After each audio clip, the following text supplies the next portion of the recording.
Okay, it should be up and running on YouTube. Okay, and then I'm doing something new this morning or this afternoon.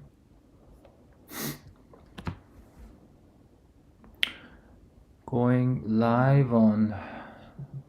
I'm doing something new. Oof, four different. I'm doing something new. 4 different channels.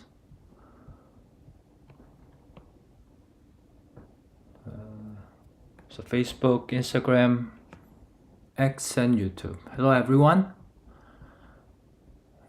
Some of you might know me on Facebook and Instagram. On YouTube and X, you may not know me.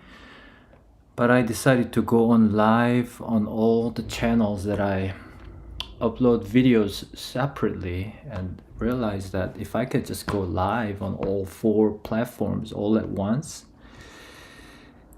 things are going to be possibly easier for me with the content making, doing work. Basically, I'm doing office hour. I don't like editing videos, so I'm doing something new. I'm a little bit nervous too, to be honest, because going live isn't easy.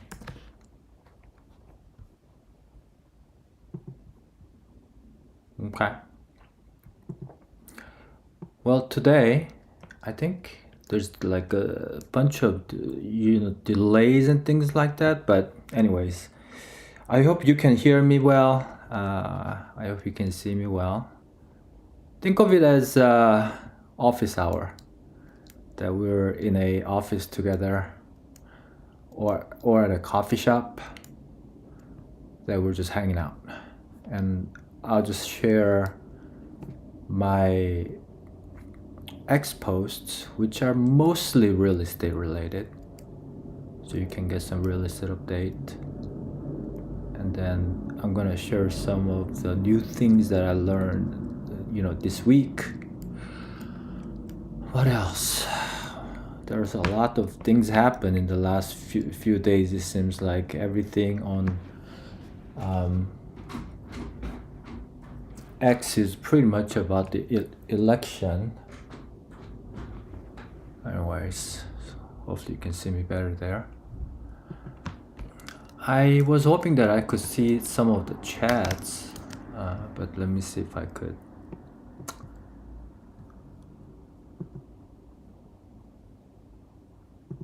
Hope you guys are having a great day. Productive, meaningful, all the good things. This is first time doing it, so please, you can ignore me actually. Okay, so on the YouTube is up and running, it looks like. I doubt that anybody will like type in chat or anything like that, but just in case. On Instagram, I don't think I've went on live on Instagram, and I don't know how to see any chats or things like that, but we'll see. If there is, it should pop up, I would think. One thing is that my eyes are getting bad, guys. But I reject the idea of wearing reading glasses. Anyways.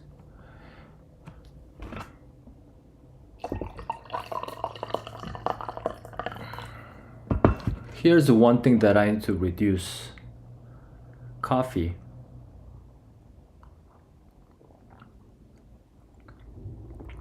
I drink way too much. But that's okay, I think. The internet doctor, Dr. Jack Cruz that I follow, think that coffee is like a credit card. You have to pay at some point. That's what he says. And okay.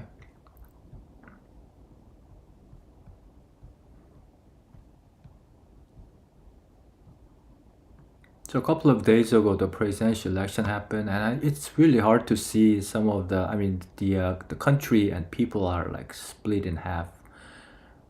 Obviously, Republican won, Trump won, but there's a lot of like rubbing in type of actions going on, or pretty violent and things like that. I try to shut that off. Let's look at some of the housing market data. Probably the one of the biggest question is what's going to happen with the interest rate. And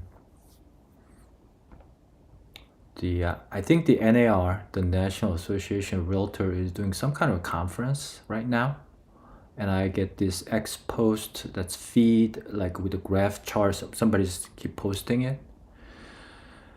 And Dr. Yoon at NAR says that he expects the mortgage rates to be close to 6% in 2026 and 2025 and 26. And I have to agree with that one, because it's not going to change that dramatically since the inflation is still not quite under control. And people think that the 6% needs to come down for the housing market, but it's not about the housing market, guys. It's about other things too. So it's tough time for especially for first-time home buyers and the resale no buyers who need to buy and sell at the same time. It's not an easy time. The most of the oh, hey Kevin, good to see you, sir. That's cool that I can actually see. Hope you guys are doing well. I see your updates every once in a while. Yeah, the kids are really big. Your son, I think Gavin, boy, he is like huge guy, in good way. I mean, he's like, anyways, where was I? Oh yeah, the 6%. So, a lot of sales that I see right now are mostly people who have to sell their house because of the Intel layoffs, people moving into states from like California, San Francisco. So out of state people moving in, or the Intel employees moving out. Those are the main sort of transactions that I see right now. And the rest of the homeowners who want to move up or move down, they can't really make the move because of that sort of interest rate locked in under 4%. So it doesn't make any sense to sell that house and buy something, because if you downsize, let's say in our market, if you downsize from like 3,000 square foot home to, let's say, 2,000 square foot home at 4% going up to 6.5%, you're going to actually pay more to sell the 3,000 square foot home to buy a 2,000 square foot home. So why would you do that? That's why it's not moving. That's why the market isn't moving. The bad news is that the interest rate will stay, in my opinion, in the next 2 years for about 6%. That's my prediction. That's what the NAR is kind of predicting too. They just reduced the Fed funds rate 0.25% yesterday, I think. But that doesn't mean automatically the mortgage rate goes down. We actually saw in the last month the opposite. The Fed funds rate was reduced, but mortgage rate went up. And the mortgage rate really, like the 30-year mortgage rate mimics the 10-year treasury yield.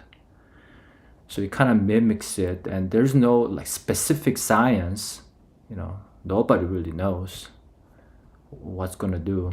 But my prediction is 6% for the next 2 years. So plan accordingly, guys. One sort of alarming thing that I saw is like 31% of the home buyers in 2024 were cash buyers, which is not a good number for regular consumers, because most of these, out of 31% of all the transaction, my guess is that more than 70-80% is the institutional buyers, meaning they're like hedge fund backed investment capital groups are buying up single family homes because that's one of the safest assets that's available, that's not as volatile as like the stock market. So they're parking money there and they don't have any plan to sell.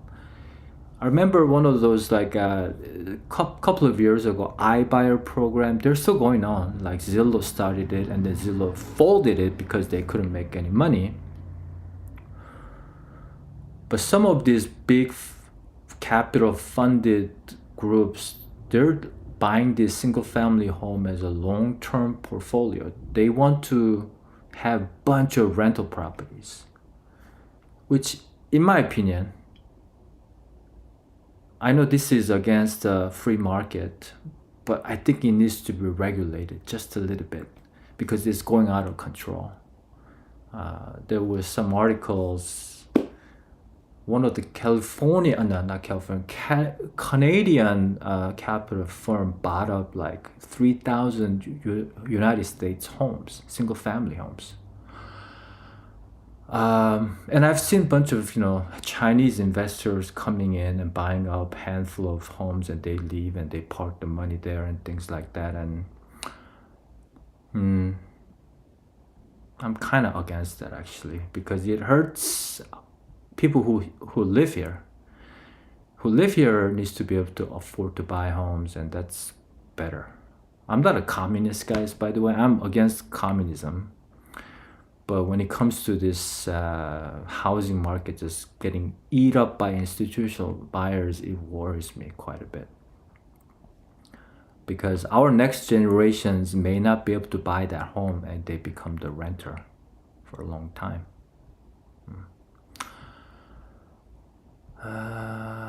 The other thing is that there's a sunrise view of Mount Hood.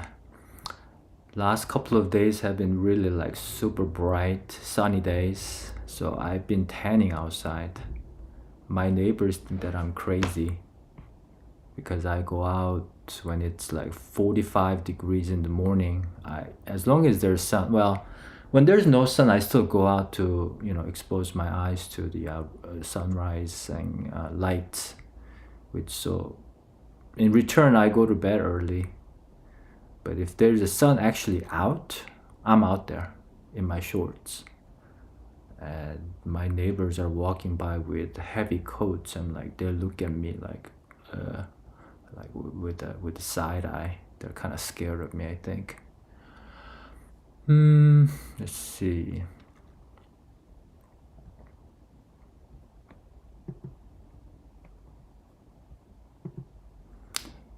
If you guys want to see some other videos that I've recorded in the past, you can search Sean the Realtor Guy, not Sean the Sheep. Not Sean the Sheep. If you search Sean the Realtor Guy, you'll see me on YouTube, Instagram, X, and on Facebook. I'm Sean Yu. That's my name. And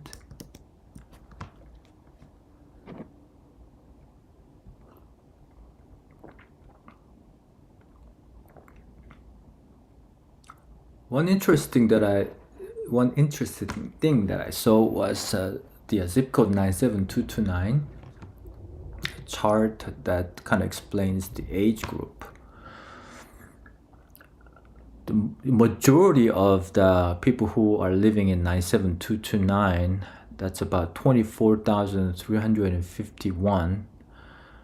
That's age between 35 and 54. And then dramatically reduced from 25 to 34, younger generation, about 8,000 people. 55 to 64 is about 7,200, about 7,300. So it's probably because of the working age, Intel, Nike, that age group with kids, they tend to come to 97229 because it's unincorporated, well, except for Forest Heights. That's on the northwest side of the Portland. And then 75 years or older, they're only about 3,500. This one is population, so it's not household. So there are only about 3,500 people in 97229 that are 75 or older. Interesting. Huh. This number doesn't make sense because it says between 18 and 20 there's only about 2,000 people. But anyways, that's the data. It's from US Census, updated annually. Kind of interesting. Oh, here's actually more relevant to what I do, selling houses. How to attract home buyers in competitive market, which is like, some people call it slow market. They call it the buyer's market, slow market, hard to sell market. The things that you can do are pretty simple. You need to first price well, and then you need to have professional photos and great online presentation. Those three things are pretty much the most important thing to attract most home buyers. So if you have a hard time selling your listings, that's what you have to do. The pricing right now, if you slightly overprice it, buyers aren't going to move because of the NAR settlement. The buyers are on the hook for paying their own buyer's agent's fee, which most likely can be negotiated into the price. So the buyers actually don't have to pay that if you can negotiate that in. But that settlement is going to make it much harder for the buyers. The way I look at the BAC, but the buyer's agent's commission, is like the previous, like seller's concession, seller's credit. For example, buyers are typically cash poor, so buyers are asking sellers to pay for their closing cost, $10,000 or $15,000. But now you add that your buyer's agent's fee, kind of like that, and ask the seller, but specify it. Me as a buyer, I'm making an offer, and I would love for you to pay my agent for me because I don't have cash to pay my agent.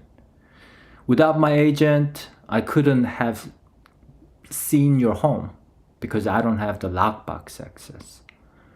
And I don't have to deal with your listing agent directly because it's somewhat a conflict of interest. And so without my agent, I could not have seen your home, so seller, please pay my agent. That's how it needs to play out. But that's why in the past, in the previous system, we had that all kind of like already agreed, and then seller understood that. So, but now some sellers were very unhappy that they didn't know that what they were paying, which doesn't make a lot of sense. But the lawsuit basically settled into a, getting rid of all the fees and everything that's removed from MLS. So we don't even know what sellers are paying before we show a home. And buyers have to sign the buyer agent agreement before they can even go see a house. So they're making it hard for the consumer in the name of protecting the consumers. But in my opinion, it's actually hurting the consumers, especially the buyers. But the reality is that if buyers are hurt, buyers lose their buying power, sellers get less offers. That's what's happening right now. Not just because of the interest rate. So it's hard to create that win-win for buyer and seller. That's what's going on. But anyways, going back to how to attract the home buyers in the competitive market, accurate pricing, professional photos, and great online presentation, guys. Those are the three most important things. By the way, if you're doing some kind of business and you want to do like 안녕하세요. 반갑습니다. Hello. If you're doing business, I know a lot of you are doing business and you want to do your own marketing. And if you're interested in doing some kind of live videos like this or making videos, making content, you can ask me about those things because I guess the realtor's job is marketer's job in a sense. We're marketing the seller's listing, we're marketing the buyer's needs to meet the seller so we can connect the dots. So that's what we do. And I've made probably a couple of 100 videos. Nobody watched them, but I do make videos to stay relevant in the social media world. It's part of my business marketing plan and everything. But in the process, I've just picked up different things, how to make videos, how to do things. I'm not an expert, by the way. But I don't believe in those experts who make you pay for that service either. So just try to be authentic and everything. But so right now, just for those who are wondering how I'm actually broadcasting to 4 different platforms, is that I'm using 1, 2, 3, 4 machines right now. My old iPad is running on Facebook that right now Kevin is watching. My iPhone is running the Instagram, which is, they make it hard. So Facebook and Instagram, they make it hard to broadcast from a third-party plugin program like OBS. They're kind of sneaky that way. I don't like them, but I have a lot of friends in these two, so I'm still doing so.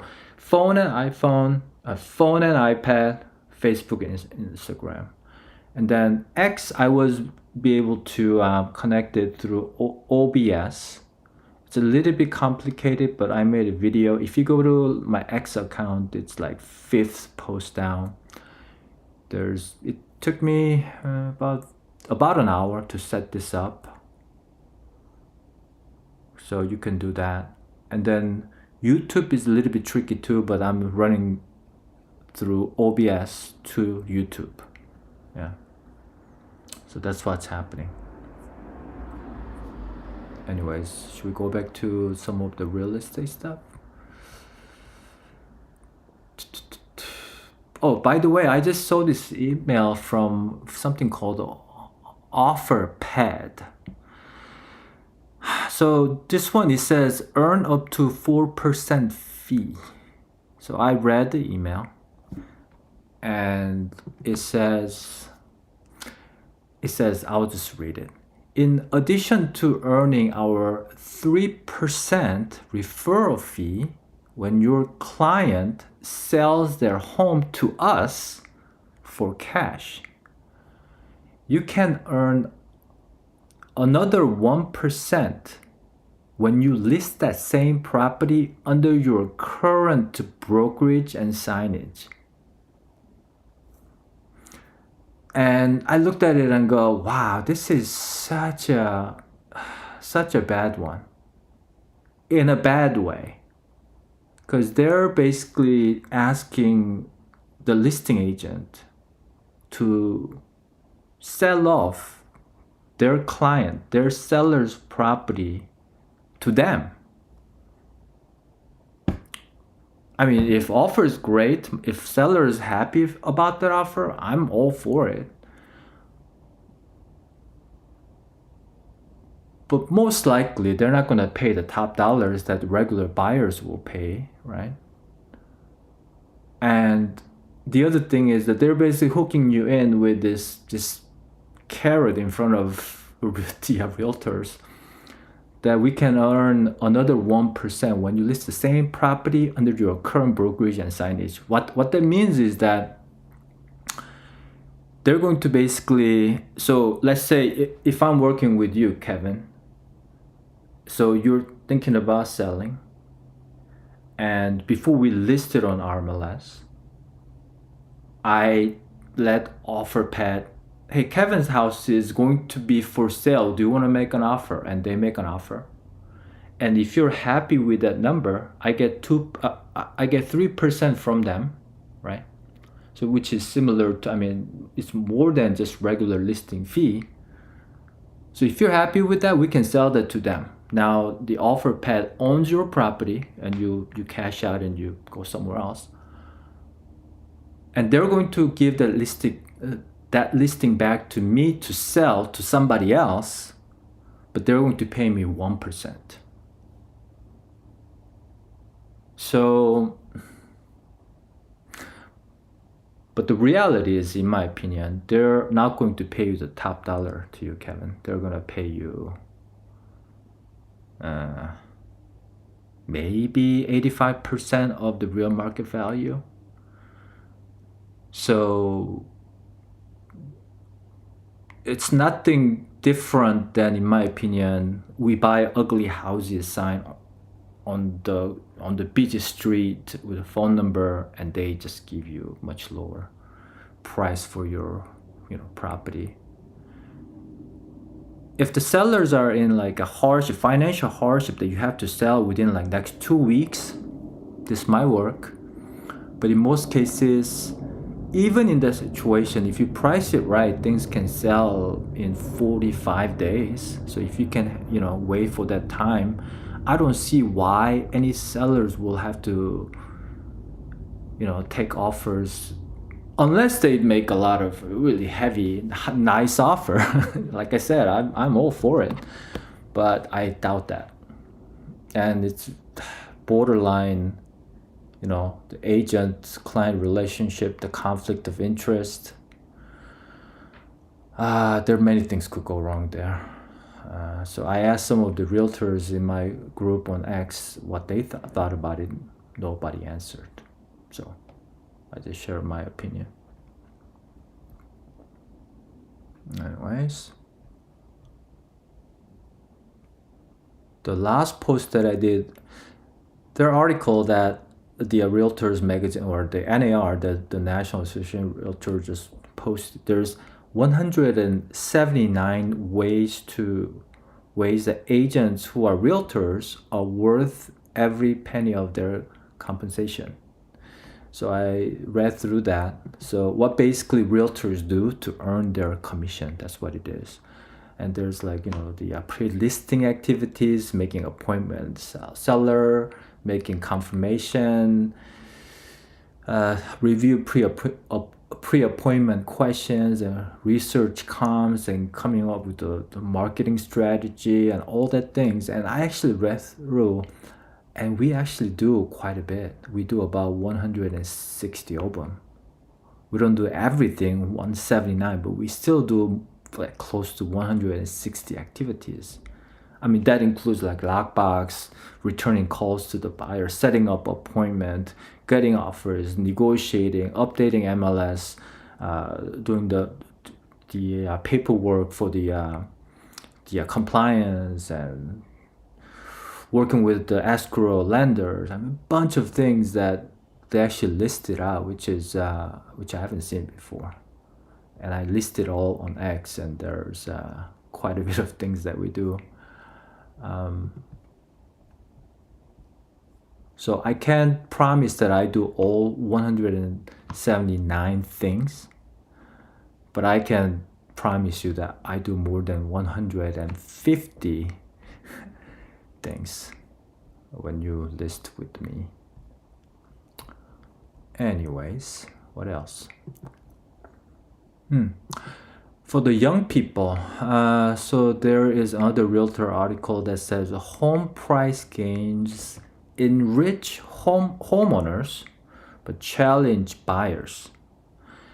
It says the average homeowners accumulated nearly $150,000 in housing wealth. They call it the housing wealth over the last 5 years. See which markets are seeing the biggest gains in NAR's latest quarterly housing report. I should have posted the graph on that, but basically that home price appreciating is giving the wealth to the homeowners. If you're renting, you're losing out on that opportunity. And it's, in the last 5 years, the homes actually did appreciate more than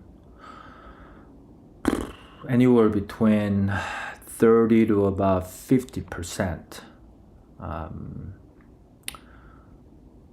Let's look at that actually. Let's look at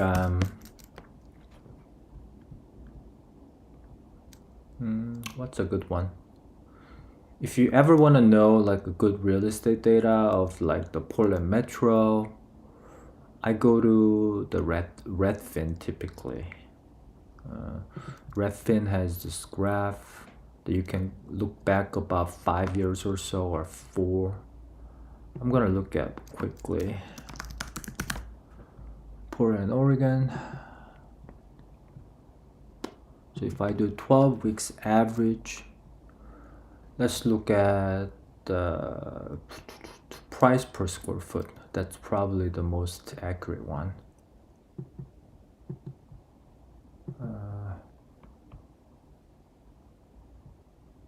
Let's do the median pending square feet.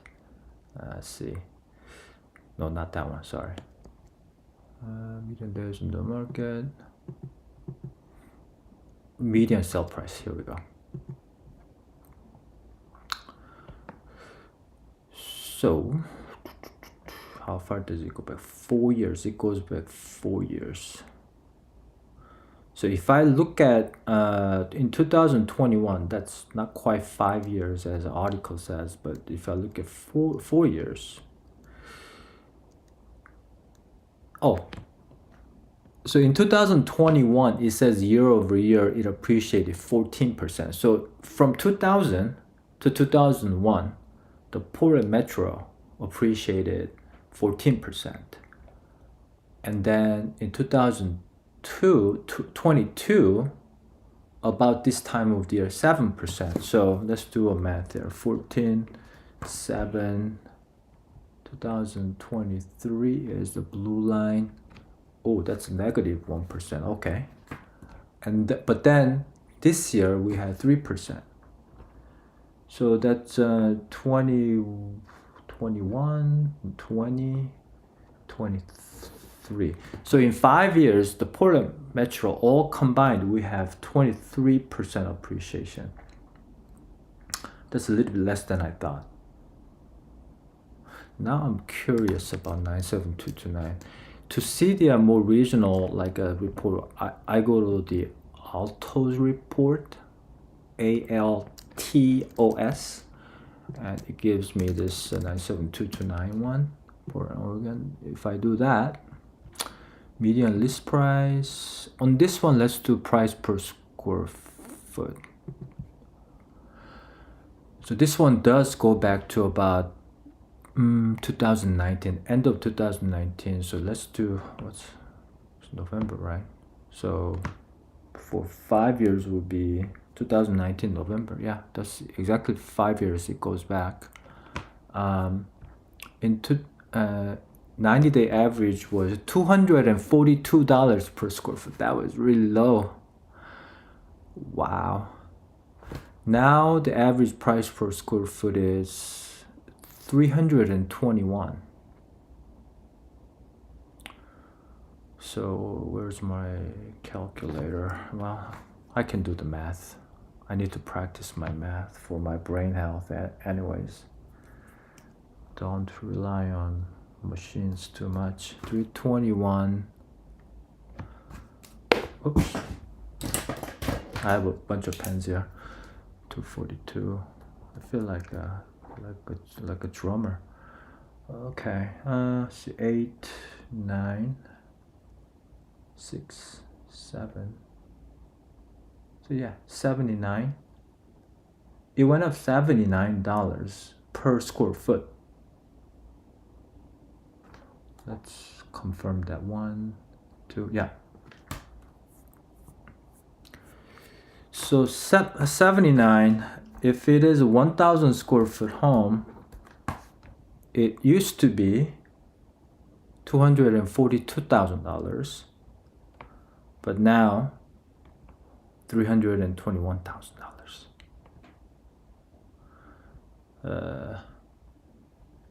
Percentage wise, 79. This is when I could actually use the calculator. Let's see, calculator. How do I do this?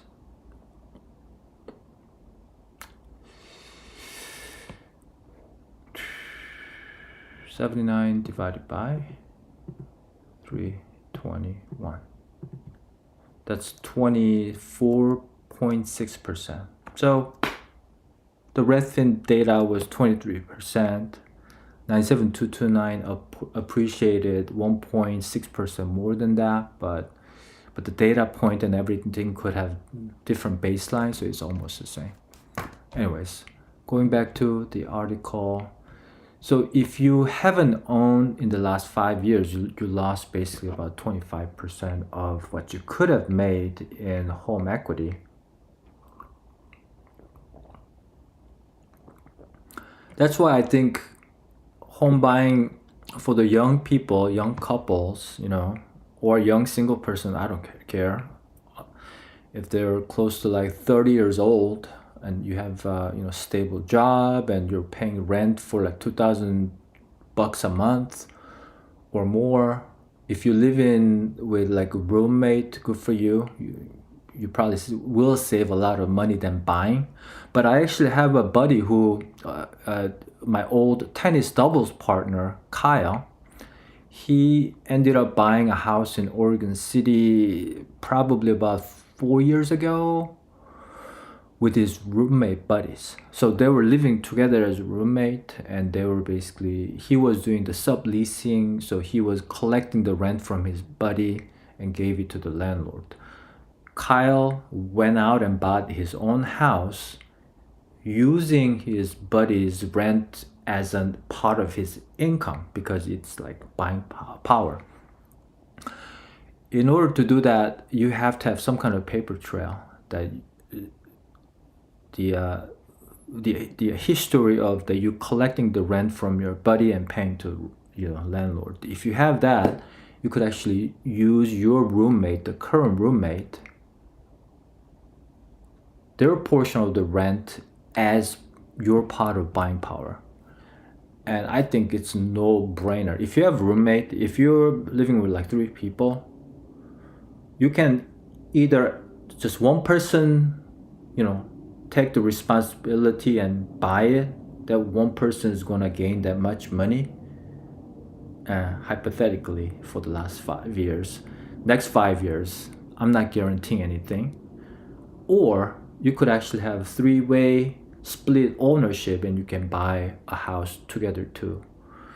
So there's no reason why when you have a roommate and keep renting, Anyways, that's why I do promote the home ownership for young people. So yeah.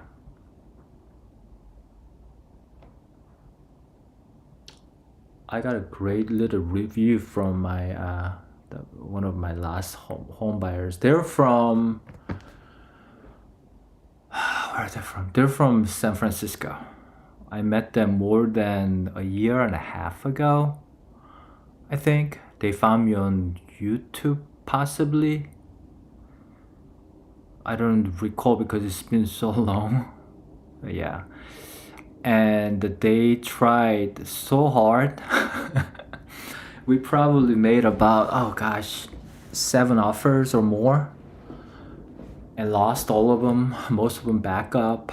And finally they got a house, a really nice neighborhood, really cool house that has a lot of potential. So they gave me this awesome review. I'm not gonna read this. This is a salesy, so I'm gonna skip that. But yeah, they ended up like looking at gosh, they told me they looked at more than few hundred homes, including the open houses that they went without me. I probably showed them in person. I didn't count, but probably easily about two dozen homes or more, I'm thinking. But yeah, they ended up getting a house after trying for almost a year, slightly over a year. So, it was awesome. It was great. Let's see.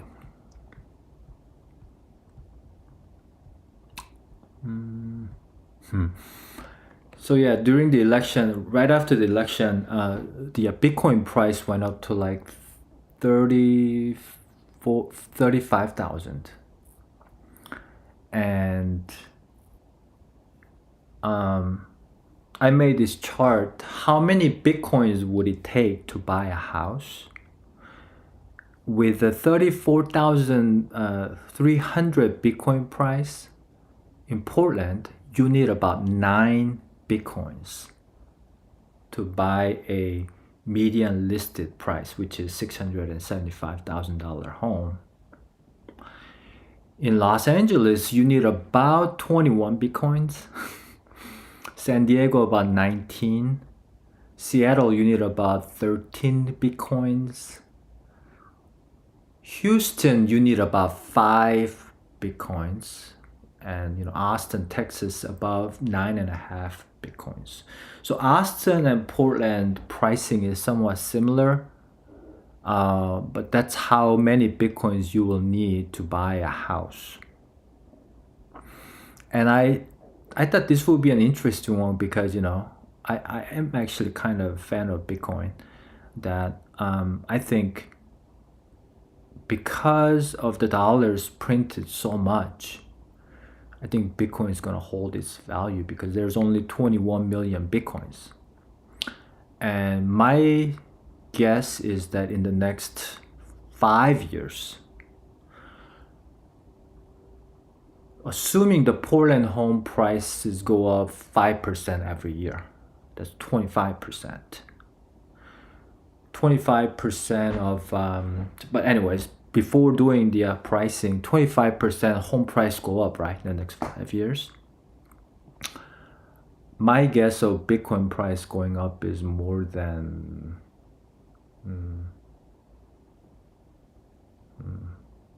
I'm not selling you Bitcoin, or I'm not a financial advisor. I'm not, just my guess, just my opinion. Probably 200%. So 200% in 5 years, the Bitcoin will be somewhere in $150,000. And if Bitcoin, let's see, what I'm gonna start using this now. $675,000 times 1.25. That's 25% appreciation. The median list price in Portland, Oregon would be $843,750, right? And then you divide that by $150,000. So you will need about 5.5 Bitcoins in 5 years. So this is like for some people, but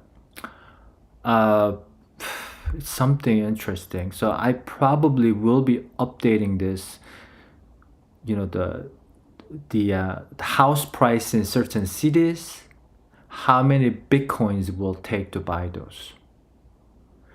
I mean, right now, like I said, Portland, the $675,000 home, you need 9 bitcoins. In 5 years, based on my assumption, nothing guaranteed, you will need about 5.5 bitcoins to buy the 800 and whatever $100,000 home. So maybe this is better. I mean, one way to beat the inflation. But I still like real estate, because real estate, you get an asset, right? You get something, you have something, you get to live in there, you get to save money into it, and it appreciates slowly but steadily. Really boring way. So it's like family van almost, like very boring, but it does the job done. So that's what real estate does, really. And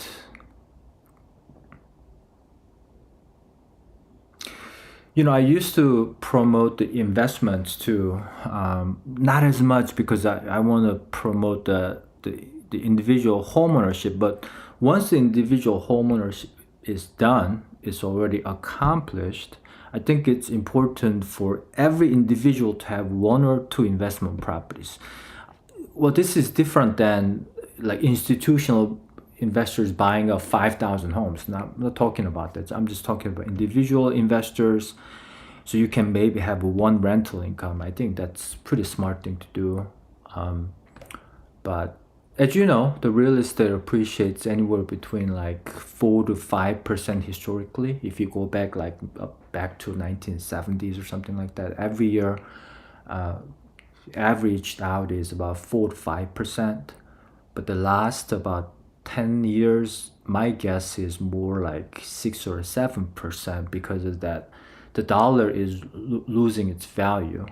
It's inflating, and because dollar is losing value, the home price averaging is more like 5 to 7%, I think, and probably it will continue that way. So going back to the article again, the homeowners who bought 5 years ago accumulated nearly $150,000 in housing wealth. Housing wealth, yeah, that's a good term that I haven't heard that before that many times in the last 5 years. Anyways, how long have I been on this thing? Kevin, you're still here? Why? Just think of me as like fly. Hey Sungin, what's up?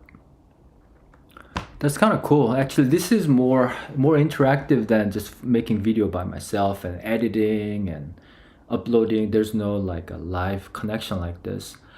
I got the idea from this guy, Carousel. He's a former UCLA tennis player who's now doing pro league. And I saw his live video, and it was kind of entertaining. Just the real time. I felt like I was just being in the room with him or something, so I thought I should try it. And this is the first time, and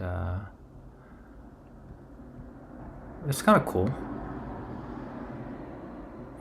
Oh, this one is this is a good one.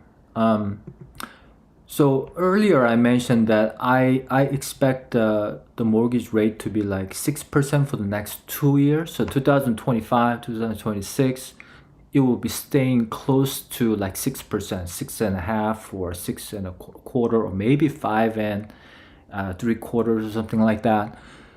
I looked at this data of what happens with the interest rate after the presidential election, going back to like 72, like Nixon era. And I made this sort of like a look at the chart. And except for the pandemic and 2008 housing market crash, all the other 1 year after the presidential election, it either stayed the same or went up 0.5% or went down 0.5%. So that was the pattern that I saw. So that was a good thing to see, because people think that, we got this new president and they're going to change a bunch of policies and things are going to go back to 3%. No, it's not going to happen. 3%, I don't think we'll see it at least for the next 10 years, maybe 20 years, or never. Because I think in my last 16 years of selling real estate, I saw close to 3% period only about 2 times. One was, I think, I could be wrong on this, but 2012-ish, when the housing market crashed, it was 4%-ish. And then 3% started in, I want to say 2017-18 range. But that's very anomaly. I mean, it's so my point is, it will go as low as 4.5% as the lowest in the next a decade or more. That's my prediction. Yeah.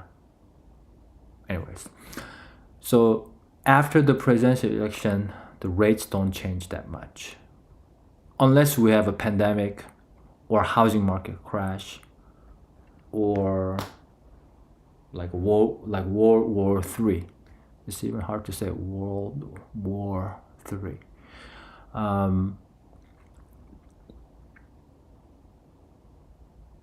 I just saw that 41 monkeys escaped from biolab. You can't even make that shit up, really. But that's what happened apparently in somewhere in California, I think. Anyways, right now the brand new home builders are offering better rate. So I just saw an email flying in, 5.5% on a brand new home. I think it was one of those local builders in Bethany neighborhood.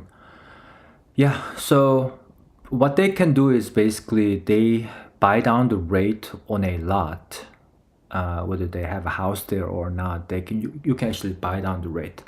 The homeowners can do the same. You just pay and buy down the rate for your property, so your next buyer can actually gain more buying power, so that they can make you a better offer, right? So when the rate is high like this, I mean, taking advantage of the brand new home builders rate can be a smart idea, actually. The only thing is that you have to use their lender and everything, and understand that brand new home prices are typically higher than surrounding homes. So first 2 to 3 years, you lose that equity, and then it starts to gain back after about 2 to 3 years or 4 years, depending on the market.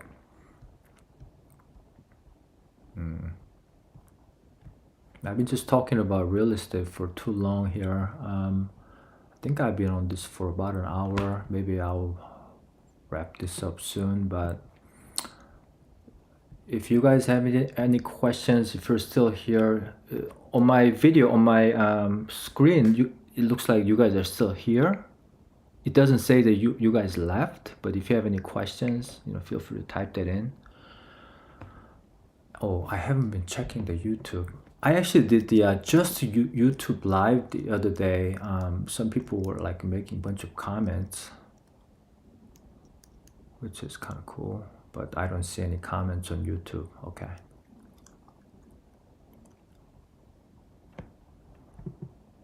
But it says 3 people are watching now. Hello, YouTube people. That's cool. My title says, let's see, RE update. So real estate update, X posts. X is pretty much my RE. Something new this week. Oh, well, what's new really? We have election done. We didn't go to World War III. World War III.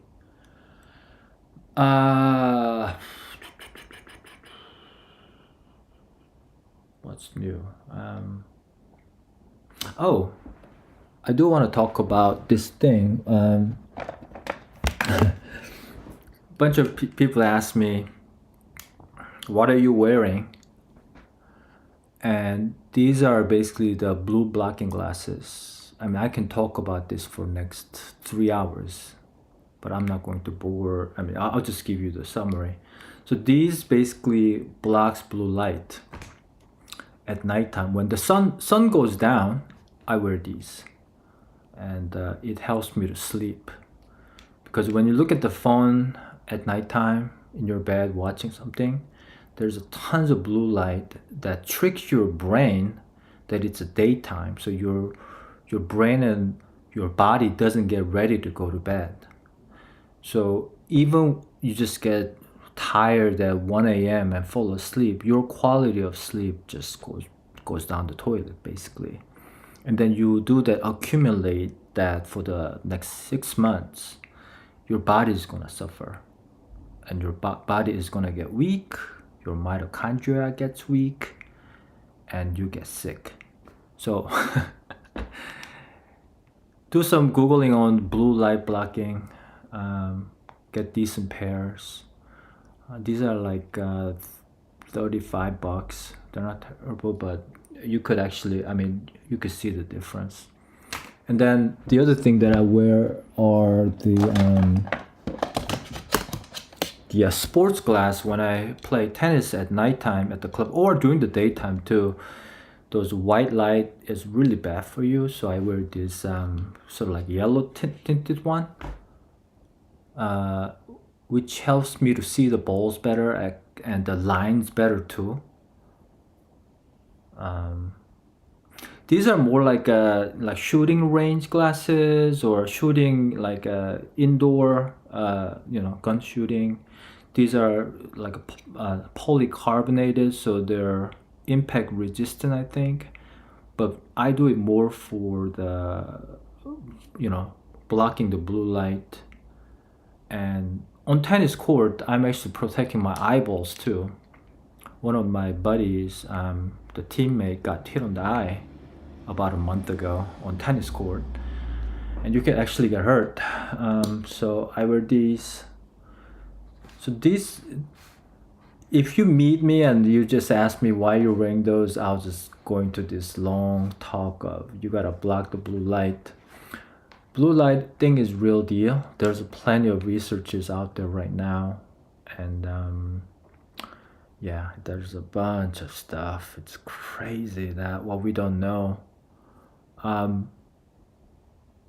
Ever since I had to deal with my mom's, sickness and everything, dealing with the regular healthcare system, and then my previous doctor asking me to take the statins because I have a high cholesterol and all that stuff. I just don't even know where to even start. I ignore them now. I don't trust in the traditional regular hospital system. So I look at alternative. If I say this, it will sound like I'm almost like cuckoo. Cuckoo, is that the right word? Decentralized medicine. That's what I follow now, and this is one of them. So I'll end with this. If you pick up one thing, housing market, who cares? If you're not in the market, who cares? You just need it when you need to move, when you need to buy or sell or invest. But the rest of the time, you don't need to pay attention. That's what people like me need to pay attention. So we can, let you know. But if you pick up one thing, pick these up. Pick up blue light blocking glass. This will change your life. I guarantee you that. Now, there are scammers out there that the clear lens blue light blocking, they don't work, by the way. They don't block the spectrum between like 400 to 550 nanometers.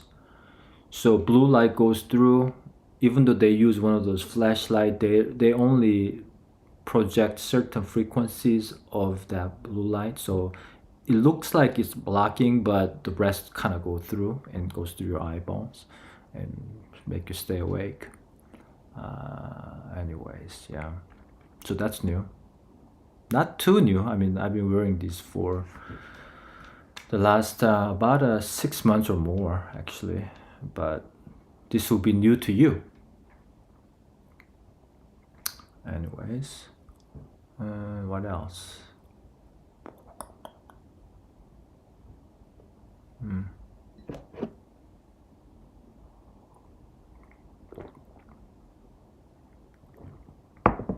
Yeah, if you want to talk about like social media strategy, I'm all for it. I try to learn and I try to like share ideas and things like that. And any kind of business, I mean, if even if you have a like a if you're a dentist, you have a dentistry office. I know one of my dentists that I went to, he posts like Instagram thing all day long, and that I think I asked him, and he said it really helps his business a lot. And so, if dentists need to do social media, and I mean, if you work for a company, you don't have to do anything, right? Because of company. But if you have your own business, I think the social media is like the basic nowadays. Anyways, I think I'm kind of running out of things to talk about, and I think my brain is kind of like needing a break.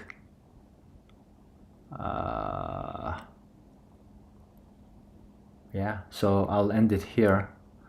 Well, if you're still here, thanks for watching. Oh yeah, the YouTube people, thanks for staying. Kevin, 상은, and 죄송합니다. 성함이 생각 안 나네요. 근데 이름 보면 기억은 나요. 네, 반갑습니다.